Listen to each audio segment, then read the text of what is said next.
नमस्कार जी, आप सभी को आपका हमारे चैनल में स्वागत है। आज हम सुनेंगे गुरु शिष्य की एक बहुत ही रोचक कहानी।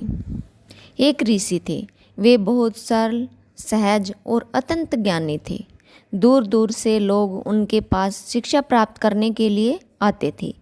एक बार एक राजकुमार भी उनसे शिक्षा प्राप्त करने आया। राजकुमार ने बहुत मन लगाकर ज्ञान अर्जित किया। एक दिन ऋषि ने उस राजकुमार से कहा, जाओ वत्स, अब तुम्हारी शिक्षा पूर्ण हुई। अब इस शिक्षा का उपयोग करके तुम अपना और दूसरों का जीवन बेहतर बनाओ।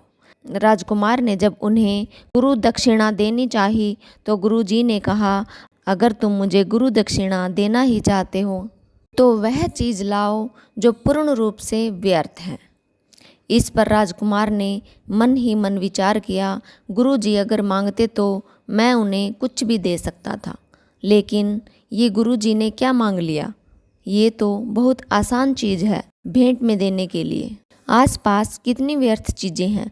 ये सोचकर उसने जैसे ही मिट्टी उठाने के लिए हाथ बढ़ाया तो मिट्टी बोल उठी, ठहरो मनुष्य, ये क्या कर रहे हो? तुम मुझे व्यर्थ समझते हो? तेरे खाने पीने से लेकर बहुमूल्य धातुएं और ऐसी अनेक वस्तुएं क्या मुझी से उत्पन्न नहीं होती?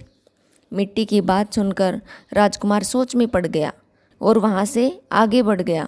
वो थोड़ी ही दूर गया था कि उसने देखा कि एक स्थान पर गंदगी का ढेर लगा हुआ है। राजकुमार को लगा, इससे ज़्यादा व्यर्थ तो कुछ हो ही नहीं सकता।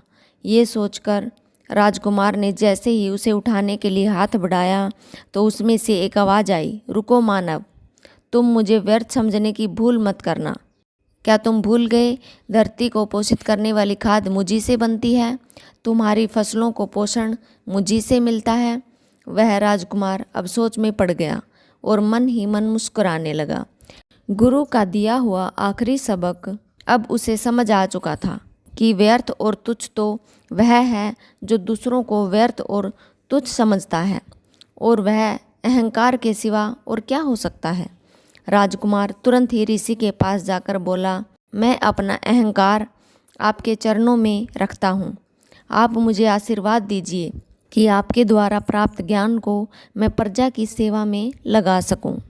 गुरुवर बहुत प्रसन्न हुए क्योंकि उनके शिष्य की शिक्षा अब सही मायनों में सार्थक हो चुकी थी।